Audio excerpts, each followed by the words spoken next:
para mais um vídeo aqui do canal Raiz Tricolor. Eu sou Gabriel Amaral, sou jornalista, sou tricolor.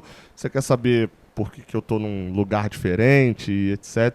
Eu te explico já, tá? Te explico lá no final do vídeo para poder não atrapalhar o ritmo. Mas vamos lá, a gente abre falando sobre o Brasileirão de Aspirantes, o chamado aí de Subangione por alguns, sei lá, enfim, tá?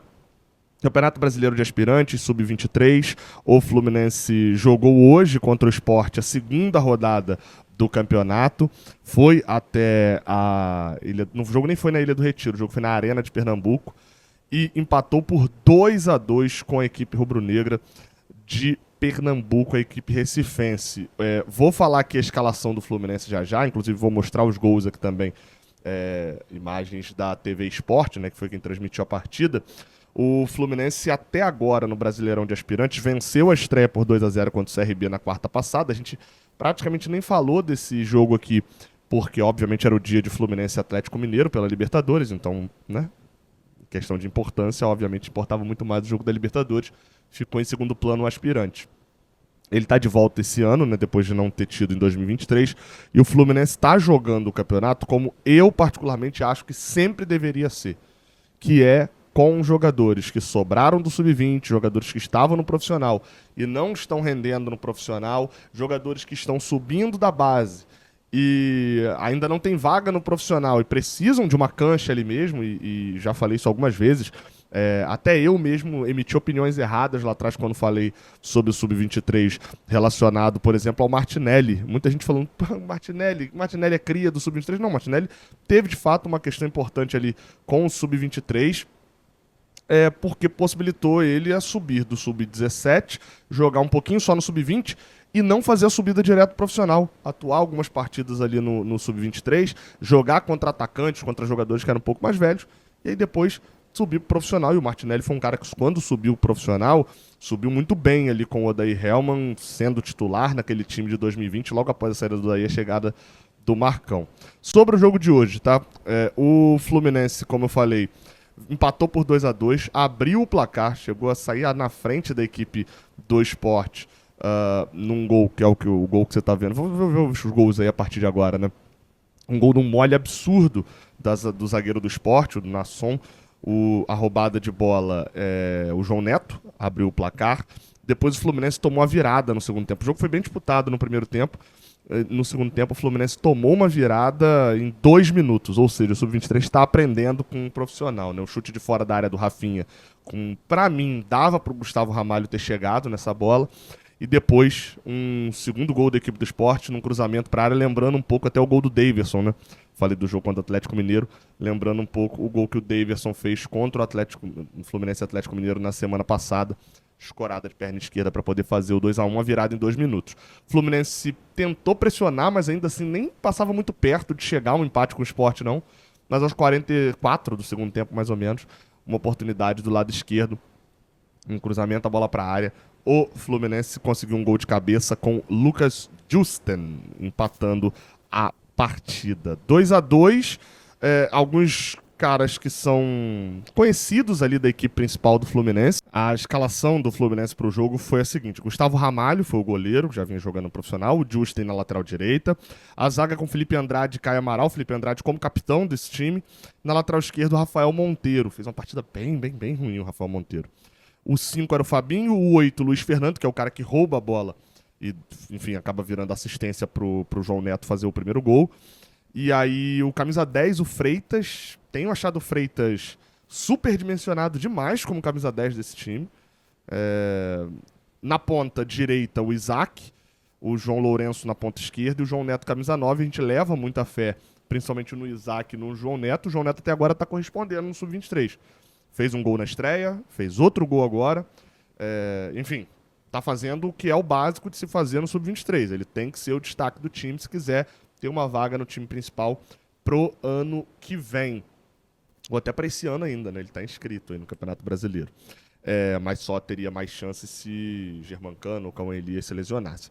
Então, enfim, o João Neto vem sendo o destaque. No primeiro jogo, o Isaac perdeu um pênalti, fez um gol no rebote, a gente ganhou por 2-0 do CRB. E o Gustavo Ramalho pegou um pênalti. Nesse segundo jogo, Gustavo Ramalho e Isaac foram destaques mais negativos, né? E o João Neto continua se mantendo como um destaque minimamente positivo. Enfim, pelo menos empatamos o jogo, conseguimos, temos 4 pontos. No nosso grupo, só a gente jogou essa segunda rodada, né? A gente e o Sport. Fluminense é líder com 4 pontos. Em segundo tem o Botafogo com 3. Fortaleza, o Sport é o terceiro com 2.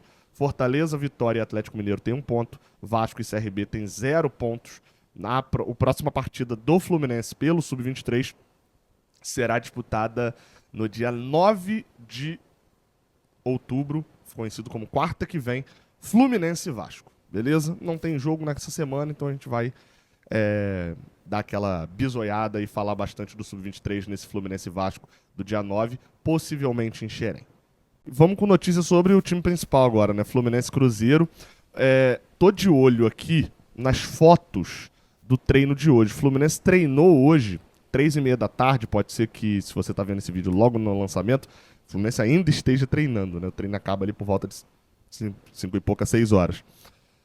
E nas fotos de ontem, e baseado também nas informações que a gente conseguiu, o Thiago Silva não treinou. O Thiago Silva segue sem treinar. O que é muito preocupante para esse jogo de quinta-feira porque, para a sequência, beleza.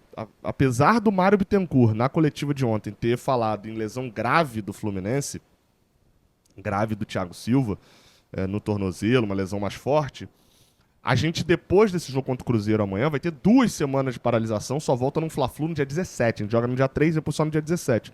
Então daria tempo da recuperação, mas esse jogo contra o Cruzeiro é crucial para mim. E a gente sabe qual é o desempenho do Fluminense sem o Thiago Silva. O Fluminense não venceu, ou melhor dizendo, tem uma vitória sem o Thiago Silva no Campeonato Brasileiro até agora, que foi a vitória contra o Vasco lá no primeiro turno. Desde a estreia dele, o Fluminense só vence se o Thiago Silva estiver em campo. E na maioria das vezes, inclusive quando ele está em campo, o Fluminense vence. Né? Não é só o fato de que a gente só vence com ele, é que com ele a gente vence.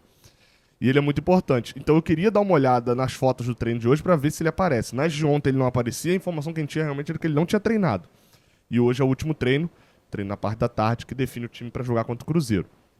Me preocupa o Antônio Carlos. Para mim, tá? O Antônio Carlos nem fez uma partida tão ruim assim lá em Goiânia. Obviamente, foi merecidamente criticado pela discussão dele com a torcida. Enfim, a provocação ali, enfim, confusão. O jogador não tem que ficar discutindo, nem treinador não tem que ficar discutindo com o torcedor. O jogador tá ali para jogar e ganha um ótimo salário para poder tentar aguentar essa pressão. Enfim, o Fluminense, com isso, pode ser que tenha um desfalque de peso para o jogo contra o Cruzeiro. Acho que não dá pra gente mensurar o tamanho do desfalque do Thiago Silva, não. Em liderança, na prática mesmo da partida, enfim. É algo bem complicado mesmo. O time, de resto, deve já passar por mudanças. Na lateral esquerda, o Diogo Barbosa está suspenso pelo 3º cartão amarelo. E na centroavância, em relação ao time que jogou a última partida, Germancano foi expulso, né, no banco de reserva, de uma maneira infantil. E está fora do jogo. Cauã Elias deve voltar a ser titular. Na lateral esquerda, o normal seria o Marcelo. Mas eu vou levar em conta aqui uma análise minha, é um palpite, tá? Não é uma informação de que o Mano Menezes vai mexer severamente nesse time pro jogo contra o Cruzeiro. Acho que... ou pelo menos se ele não mexer contra o Cruzeiro, aí seria contra o Flamengo. Mas eu ainda acho que ele mexe nesse jogo contra o Cruzeiro. Não sei se é tipo assim, o Marcelo de fora, não sei se é o Marcelo no meio, eu não sei o que é, mas acho que ele vem com a mexida forte porque as atuações não têm agradado ninguém, nem torcedor, nem o próprio Mano. Os jogadores eu não sei, né? Porque o Carlos falou que tava fazendo uma boa partida até aquele lance lá do gol do Atlético Goianiense, né? Enfim, tá em Nárnia. Mas a direção também não tem se agradado e talvez para esse jogo, até pelo contexto todo de enfrentar um ex-treinador, enfim. E eu ontem conversando com alguns funcionários do Fluminense, né? Que estavam falando, cara, vai ser torta de climão total, assim, esse encontro com o Diniz, porque apesar de, obviamente você relembrar ali os 2 anos felizes e tal que você passou ali com o cara, é meio que uma pegada de término de namoro, de casamento, que é você, logo assim você fica pensando em tudo de bom que você viveu com a pessoa. Só que passa um tempo, você relembra, tipo assim, o que te levou a terminar, né? Inclusive fica aí a dica, né, pra galera que tá tendo recaída com a ex aí, de trazer à memória o que levou vocês a terminar esse relacionamento. É a mesma lógica em relação ao Diniz também. Enfim, vamos ver como é que vai ser esse reencontro nas arquibancadas também, né? A torcida do Fluminense. Acho que o principal recado aqui que eu dou, tá? Como tricolor, é o seguinte. não fica fiscalizando o que, que o outro vai fazer no jogo contra o Cruzeiro, não. Se o cara do teu lado tá aplaudindo e tu tá vaiando, deixa o cara aplaudir, você vaia e beleza. É teu relacionamento aí, é como você enxerga o Diniz, tá tudo bem. O importante é que a gente não crie confusão entre nós mesmos. Cerca de 15 mil ingressos foram vendidos para esse jogo. Ainda é um número muito baixo, obviamente, mas pelo menos melhorou um pouco. Beleza? Tamo junto. Eu falei que ia explicar, né, por que que eu tô... Voltou a luz, vocês vão perceber que aqui, ó, o ar-condicionado até acendeu. Eu passei o dia inteiro, desde ontem, meia-noite até agora, por volta das 6 da tarde, sem energia elétrica aqui em casa. E aqui, pelo menos, eu tô no escritório de Bia, que durante um tempo eu gravei, né? Quando o Murilo nasceu, eu gravava daqui. Tem até bastante coisa do Fluminense aqui, ó. Ainda por aqui tem coisa de Piratas do Caribe dela, mas tem coisa de Fluminense aqui também.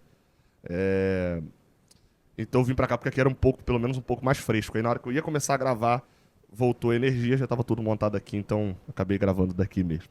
Quem aí acompanhava o canal, né? Nessa época, 2022 ali, que eu gravei alguns vídeos daqui. Beleza? Nem de camisa do Fluminense eu tô, porque eu tô tão suado, tão suado. Se eu botar essa camisa do Fluminense, ia sujar na hora, então eu já peguei qualquer uma que tava aqui pela frente. Tamo junto, tá? Até a próxima. Obrigado aí pela audiência. Valeu.